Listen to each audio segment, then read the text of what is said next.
હાલમાં પડેલા કમોસમી વરસાદ પડતા આપ નેતા પ્રવીણ રામે વિશેષમાં રજૂઆત કરતા કહ્યું કે આ વર્ષે સૌથી વધારે નુકસાની કેરીના પાકને થઈ છે। માવઠા પહેલા પણ વાતાવરણના કારણે આ વર્ષે કેરીનો પાક 70 થી 80% નિષ્ફળ હતો। એમાં પણ માવઠું આવવાના કારણે જે 20% કેરીનો પાક હતો એ પણ નિષ્ફળ જતા ગીરના ખેડૂતોની પરિસ્થિતિ દયનીય બની છે।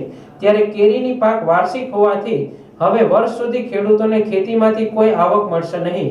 ત્યારે કેરીના પાકમાં નુકસાનીની નજર સમક્ષ છે તો કોઈ પણ જાતના સર્વેના નાટક કર્યા સિવાય સરકારે ખેડૂતોને બચાવવા માટે તાત્કાલિક ધોરણે કેરીના પાક માટે સહાયની જાહેરાત કરવી જોઈએ એવી માંગ આમ આદમી પાર્ટીના પ્રવીણ રામ દ્વારા કરવામાં આવી છે। નમસ્કાર મિત્રો, જય જવાન જય કિસાન।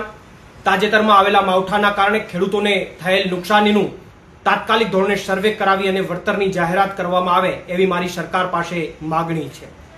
અને સાથે સાથે મારી મુખ્ય માગણી અને મુખ્ય રજૂઆત એ છે કે આ માવઠાના કારણે સૌથી વધારે નુકસાન કેરીના પાકને થયું છે અને આમ પણ માવઠા પહેલા પણ વાતાવરણના કારણે લગભગ 75 થી 80% કેરીનો પાક આ વર્ષે ફેલ થયો છે અને વધારામાં ઓછું આ માવઠું આવવાથી જે 15-20% માલ બચ્યો હતો એ માલ પણ ફેલ થવાથી ખેડૂતોની પરિસ્થિતિ ખૂબ દયનીય બની છે।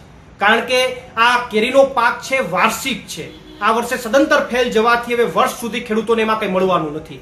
ત્યારે મારી સરકાર પાસે માગણી છે કે આમની અંદર કોઈ સર્વે કરાવવાની જરૂર નથી, તમામ વસ્તુ નજર સમક્ષ છે। કેરીના પાકની અંદર જે નુકસાની થઈ છે નજર સમક્ષ છે, એટલે આમની અંદર કોઈ પણ જાતના સર્વેના નાટક કરવાની જગ્યાએ તાત્કાલિક ધોરણે કેરીના પાકની અંદર યોગ્ય અને સંતોષકારક સહાય આપવાની જાહેરાત સરકાર દ્વારા થાય એવી મારી સરકાર પાસે માગણી છે। આભાર। પ્રવીણ રામ, પ્રદેશ ફ્રન્ટલ અધ્યક્ષ, આમ આદમી પાર્ટી।